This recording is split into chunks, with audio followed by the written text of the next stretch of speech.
Bonjour à toutes et à tous, j'espère que vous allez bien. On se retrouve aujourd'hui pour une routine préparation du Ftor, donc de la rupture du jeûne.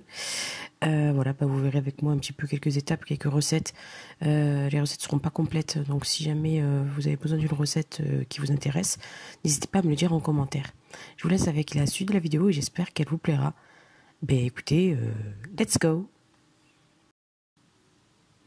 Alors nous allons commencer donc cette petite routine par la préparation du pain. Donc c'est tout simple, j'ai mis de la semoule, de la farine, un petit peu de levure, du sel et de l'eau jusqu'à ce que la pâte soit homogène. Ensuite je laisse reposer la pâte.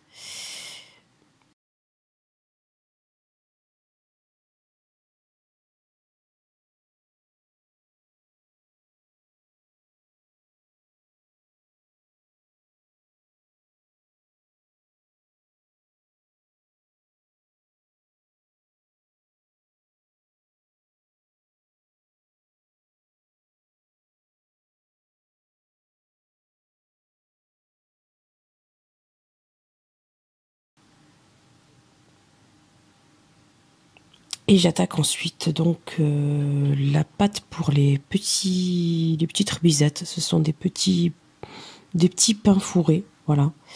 Des petits pains fourrés, voilà. Donc je vais utiliser, comme vous le voyez, de la farine avec un petit peu de sel, de la levure et enfin un petit peu d'huile pour pouvoir pour que le pain soit un petit peu moelleux. Voilà, c'est mon astuce. Suite à ça, donc je vais préparer la farce. Donc vous verrez au fur et à mesure la préparation de la farce. J'ai mis un petit peu ce que j'avais, sachant que vous pouvez la modifier comme vous voulez. Vous pouvez mettre ce que vous voulez finalement. Vous pouvez mettre soit du poisson, soit tout simplement uniquement les légumes. Ce sont des petits pains fourrés dans lesquels vous pouvez mettre aussi des légumes. Ce qui compte, c'est juste qu'ils ne soient pas humides. Une fois que la cuisson est terminée, il faut vraiment veiller à ce que le sucre de cuisson soit totalement évaporé pour éviter donc le détrempage de la pâte. Voilà, tout simplement. Je vous laisse avec les images et puis je reviendrai donc vous expliquer s'il y a des explications à apporter. Autre chose, la pâte, vous allez la pétrir, mais par contre ne la pétrissez pas beaucoup. Il faut absolument que vous la pétrissiez. C'est pour ça que j'ai pas mis en speed pour que vous puissiez voir un peu. Il suffit juste que vous la travaillez un petit peu, que vous mélangez tous les ingrédients et ensuite vous la ramassez bien comme il faut. Il faut qu'elle ait un aspect un peu comme de la cellulite. Voilà, excusez-moi du terme un peu glamour. Voilà, c'est un peu l'aspect que je retrouve dans cette pâte-là. Ensuite, vous la recouvrerez et puis vous inquiétez pas, le moment donc le temps de repos de la pâte va faire en sorte que le gluten va se former et que la pâte va être élastique, souple et très très moelleuse. Voilà.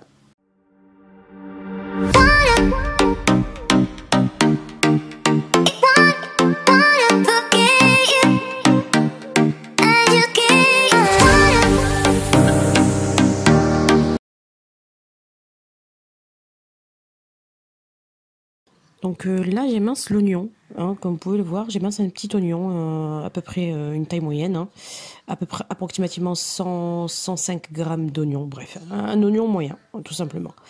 Donc je vais l'émincer finement et ensuite je vais mettre de la viande hachée. Donc moi la viande hachée elle vient tout simplement du congélateur parce que je l'achète et puis je la proportionne donc en diverses tailles, enfin ça dépend de ce que je vais faire avec.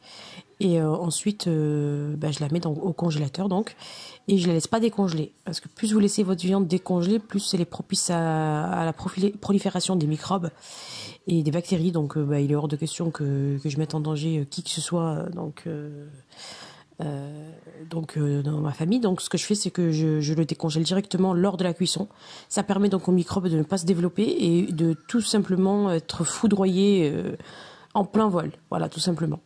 C'est une astuce, puis vous verrez lors de la cuisson avec une spatule en bois, à chaque fois que la viande hachée cuit d'un côté, je vais l'émietter au fur et à mesure. Donc vous inquiétez surtout pas.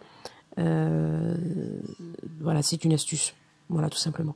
Donc là, je vais mettre sur le feu et je vais couper petit à petit donc les légumes. Comme vous pouvez le voir, j'ai choisi ici un mix entre aubergines donc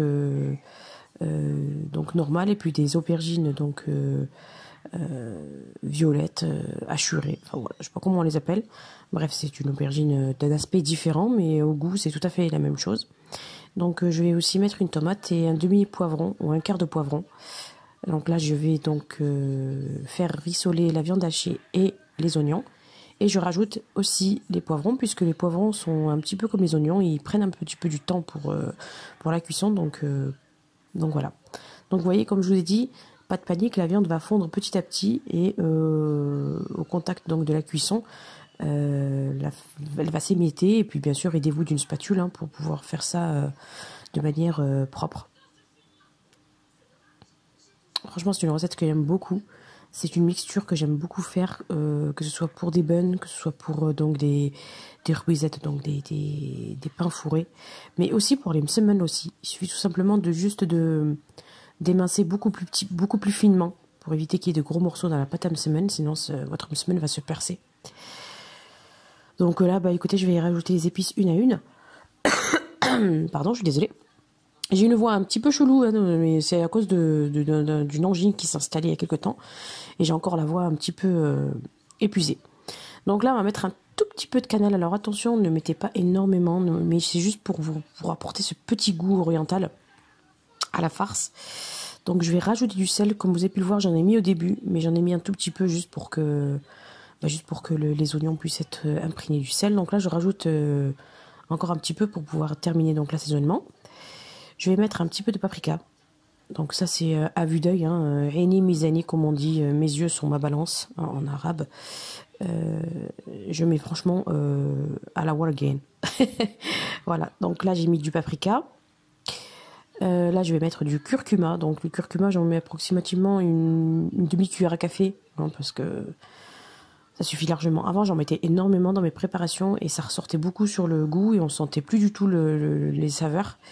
Donc du coup j'ai décidé d'en mettre moins. Donc là on va mettre du cumin. Pour moi c'est une farce un peu à l'orientale. Donc il faut du cumin. Hein. Si vous mettez pas de cumin, bah écoutez, ça n'aura pas du tout le même goût. Le cumin n'en mettez pas beaucoup parce que ça devient amer tout au long de la cuisson. Je vais mettre un petit peu de poivre, mais alors vraiment un soupçon de poivre parce que c'est du poivre que je ramène du Maroc et il est extrêmement fort. Donc j'évite d'en mettre énormément parce que sinon bah, ça arrache. Et là, oula, ouais, je l'avais vu, mais j'avais complètement zappé. Je le laisse en montage, hein, je l'ai pas enlevé. Comme quoi, bah, ça peut vous démontrer qu'il se passe beaucoup de bêtises en direct. Hein. Donc, rassurez-vous, j'ai lavé et essuyé le capuchon. Donc là, on termine par le gingembre. Voilà. Je sais plus si j'avais mis de l'ail ou pas. Je sais plus si j'avais mis de l'ail. Normalement, j'ai de l'ail déjà, donc que j'avais préparé donc dans un espèce de Tupperware en verre que j'ai déjà haché. Et non, il me semble que j'ai mis de l'ail. Hein. Je sais plus. Je sais plus. En tout cas, normalement cette recette, il faut de l'ail aussi. Voilà, donc là vous remuez petit à petit. Vous allez recouvrir et laisser un tout petit peu donc confire le mélange. Et puis bah, vous rajouterez ensuite les dés de petits légumes. Donc là je vais rajouter la tomate, hein, parce que la tomate il faut la rajouter. Et puis bah, vous verrez hein, selon l'avancement de la recette. Donc là je rajoute la tomate. Ensuite donc je vais rajouter après, encore une fois je vais recouvrir et je vais rajouter donc les aubergines donc découpées. Donc je rajoute du persil haché, donc que j'ai haché aussi et que j'ai mis au congélateur. Et puis bah écoutez, voilà. Écoutez, tout est en image, hein. J'invente rien, hein. Je suis peut-être novice en voix off et en montage, en vidéo et aussi en plan vidéo, parce que c'est vrai que des fois pour prendre mes vidéos je galère, des fois je suis à côté, je suis en train de faire ma pâte à côté alors que je suis pas dans le visuel de la caméra. Mais bon, ça va aller petit à petit. Je reprends petit à petit YouTube. Hein. J'avais un petit peu arrêté parce que, comme je l'ai dit, il y avait eu pas mal de soucis, que ce soit technique et que ce soit aussi au niveau de la santé. Donc, comme vous pouvez le voir là maintenant, après cuisson, donc, veillez à ce que votre farce soit totalement sèche. Et puis, bah, je vais laisser refroidir. Et en attendant que ça refroidisse, je vais napper à demi, de manière à moitié, hein, mes Energy Balls que j'ai fait moi-même. Alors j'ai pas mis la recette, mais la recette, si vous la voulez, vous me la demandez en commentaire. Si ça vous intéresse, je vous la ferai. Mais je vais attendre de terminer cette quantité parce qu'il y en a au moins une bonne trentaine là. Alors c'est simple, là, ce que j'ai mis dedans, c'est tout simplement des cacahuètes, donc approximativement 500 grammes de arachide torréfié, avec donc 200 grammes de flocons d'avoine, et à peu près 150 grammes ou 250 grammes, ouais, 250 grammes de pâte de dattes bio. Donc moi, voilà, je l'ai en bio, donc j'ai utilisé ça. Le goût est très prononcé, j'aime énormément. J'ai le nez bouché, excusez-moi. Et donc voilà, vous mixez tout ça et vous rajoutez à peu près une grosse cuillère à soupe d'huile de coco pour pouvoir lier le tout. Et ça va vous faire une espèce de pâte et que vous allez faire en espèce de bol, donc en espèce de petite boule. Et puis voilà, écoutez, elles sont très très très bonnes, pleines d'énergie, pleines de vitamines, pleines de protéines. C'est vraiment le snack très intéressant et très macro-friendly.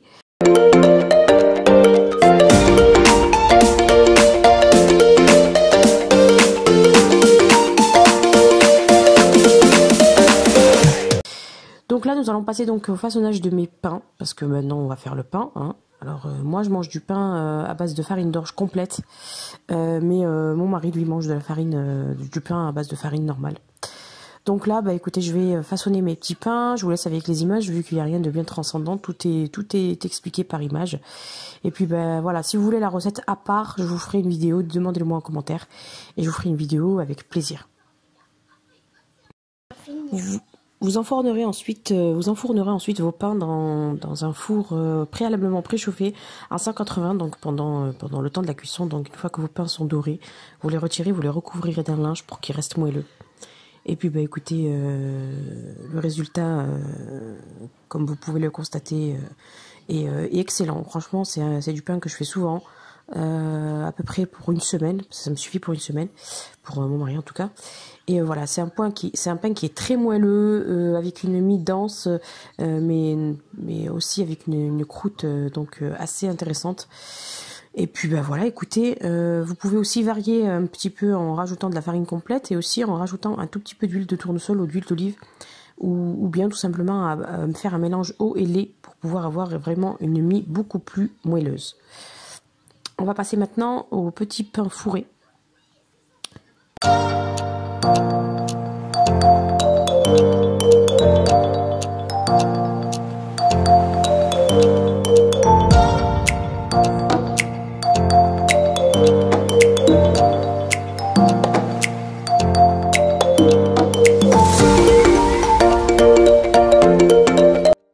Donc là, je n'ai pas mis en accéléré parce que je voulais vous montrer vraiment les étapes une par une. Donc voilà, la pâte, une fois qu'elle a reposé, elle est devenue assez élastique. Comme je vous ai dit, vous la laissez au stade où elle a un petit peu un effet cellulite. Ne la pétrissez pas beaucoup. Et puis le temps de repos est très important. Moi, je l'ai laissé reposer pratiquement 1 heure. Hein, le temps que je fasse mes energy balls, c'est que je fasse ma farce. Et que je façonne mon pain. Voilà. Donc écoutez, le pain, je l'ai façonné normalement avant cette vidéo là, avant le façonnage des petits pains. Donc voilà, j'ai laissé donc la pâte tout ce temps là reposer. Et puis je vais façonner des petites boules, hein, des petites boules de la taille approximativement de la taille de la paume d'une main. Hein. De toute façon, on va l'étaler. Et au poids, je dirais qu'elle doit faire 100 grammes à peu près. Même pas, ouais, 100 grammes à peu près. Voilà. Donc je vais façonner des petites boules que je vais donc par la suite étaler et farcir. Donc écoutez, je vous laisse avec les images et avec ma voix aussi. Donc je vous ai dit, c'est une recette très simple à préparer, très rapide. C'est vraiment quand j'ai pas envie de me prendre la tête. Encore une fois, c'est pas quelque chose que je mange moi lors de la rupture du jeûne parce que je trouve que ça fait un petit peu lourd. Moi, lors de la rupture du jeûne, je suis vraiment, franchement, surtout en ce moment, c'est très léger, quoi. Et je suis vite repu. Donc, j'écoute mon corps maintenant. Je refuse de m'empiffrer pour un rien. Hein. Après terminer la soirée en ayant mal au ventre comme pas possible, je suis pas d'accord avec ce concept-là. Non, non, maintenant je mange des choses qui sont vraiment consistantes, mais pleines d'énergie et de vitamines, et qui sont macro-friendly, donc qui sont vraiment au niveau des macronutriments très intéressantes pour mon organisme, et qui me permettra donc de tenir la journée suivante. Voilà. Donc je vous montrerai, de toute façon je vous mettrai un petit rush de ce que je mange moi, et avec donc bien sûr la fameuse harira, la fameuse shorba. Donc la harira, je vais pas vous la mettre là dans la vidéo, la préparation, puisque elle est déjà, je l'avais déjà faite. En fait, j'en prépare une grosse quantité pour 3-4 jours, et puis je la mets au frigo. Elle se conserve très très bien. Il suffit juste de bien la conserver, bien la couvrir, et donc elle se conserve super bien. Donc la recette de la shorba à ma façon, j'en ai déjà une dans une journée dans mon assiette, qui se trouve donc dans la vidéo. Je vous mettrai le petit i si vous souhaitez la retrouver. Mais sinon, voilà, j'ai diverses variantes. J'en prépare parfois avec plusieurs choses. Parfois, j'enlève des choses. Parfois, je rajoute des choses. Donc, je vous mettrai la recette. Je vais essayer de filmer ça aujourd'hui et vous mettre la recette donc demain. Vraiment, là, je m'avance, mais je sais pas où est-ce que je vais être demain. Hein, voilà. Donc, j'essaierai de faire la vidéo en tout cas et vous la mettre sur ma chaîne. Donc, quand on commence à étaler, faut pas trop étaler finement parce que sinon après la pâte va être très très transparente et puis c'est pas bon. De toute façon vous verrez par la suite lors de l'abaissement donc des petits pains une fois fourrés, ça va être un peu galère, donc faites attention. Même si ça paraît un petit peu translucide, c'est pas un souci. De toute façon la pâte elle est assez souple et elle se tient bien. Voilà. Attendez surtout que la farce soit froide, sinon vos pains vont tout simplement vont pas tenir. Voilà, tout simplement pas tenir. Donc voilà, je les forme un par un. Et écoutez, les images parlent d'elles-mêmes. Hein. Je mets de la farce. Je referme, donc je resserre les petits bouts. Les extrémités, je les resserre au centre. Je les resserre au centre. Et puis voilà, je forme une petite boule que je retourne sur la partie donc, que j'ai refermée au centre. Puisque la partie qui est en dessous est très fine. Et ça va me permettre de pas trop percer donc les petits pains. Puis voilà, je continue donc à farcir mes petits pains. Donc là, j'en ai obtenu approximativement 8 petits pains. Voilà, 8 petits pains qui sont assez gourmands, propices donc à la rupture du jeûne avec la harira. Puis voilà, écoutez, c'est des idées hein, que j'ai par-ci par-là. Donc j'essaierai de vous mettre un petit peu des idées en vidéo de temps en temps. Mais ça c'est une recette phare que mon mari aime beaucoup et que je fais tout le temps, à raison de au moins 2-3 fois par semaine pour vous dire. Donc là la quantité elle est quand même assez importante, donc je mettrai ça au frigo. Vous pouvez même recongeler. Alors je sais que la viande hachée était déjà congelée, mais sachez qu'une fois cuite, donc une fois passée donc à une température très très élevée, vous pouvez recongeler l'aliment. Vous pouvez recongeler la préparation que vous avez préparée à base d'aliments congelés. Voilà, tout simplement. C'est des choses que beaucoup de personnes ne connaissent pas, ne savent pas. Mais je peux vous l'affirmer et vous pouvez vérifier par vous-même. Renseignez-vous. Si vous avez utilisé du poisson, vous avez utilisé, je sais pas moi, des légumes congelés et que vous les avez fait cuire, vous pouvez, les yeux fermés, les recongeler.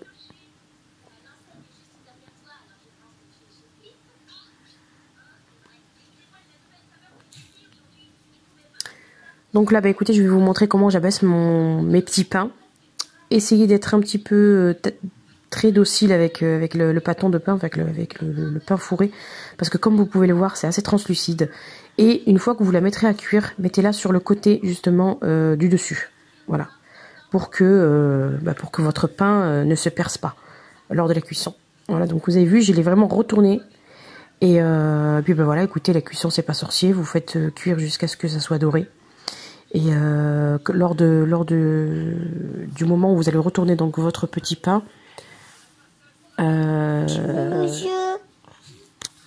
quand vous retournerez votre petit pain, donc faites attention à ne pas percer donc le petit pain. J'arrête pas de dire petit pain. Voilà, vous avez compris. Quand vous retournerez la chose, hein, évitez de percer le petit machin chose bidule. Non, je plaisante. Je suis un petit peu fatiguée en fait. Cette vidéo m'a pris beaucoup de temps pour le montage. Alors je sais qu'elle est pas folichonne, hein, voilà. Mais franchement, ça a été dur parce que Voilà, j'ai fait ça par séquence. Voilà, tout simplement. Puis voilà, bah écoutez, je vous montre une fois donc la table donc de la rupture du jeûne, donc préparée. Alors je vous ai dit, c'est une table très modeste. Moi, j'ai vraiment pas préparé des milliers et des cents. Voilà, c'est pas un banquet que j'ai préparé. J'ai posé mes pâtisseries orientales, les dattes dans cette petite, ce petit sous-cloche. Hein, je sais pas, on appelle ça pâtisserie, cloche à pâtisserie, voilà. Et voici enfin les petits pains. Et voilà, donc écoutez, avec une bonne soupe. Moi, comme vous pouvez le voir, j'ai vraiment préparé quelque chose de simple. Voilà. Écoutez, je vous remercie d'avoir suivi cette vidéo et puis ben, je vous dis à très bientôt. Et j'espère en tout cas qu'elle vous aura plu, qu'elle vous aura donné des idées. Si une recette dans la vidéo vous intéresse, n'hésitez surtout pas à me demander la recette. Je vous la donnerai avec un grand plaisir et puis je vous ferai un plaisir de la filmer. Et puis ben, écoutez, je vous souhaite encore une fois un bon ramadan et puis on se retrouve pour une prochaine vidéo. Ciao, ciao!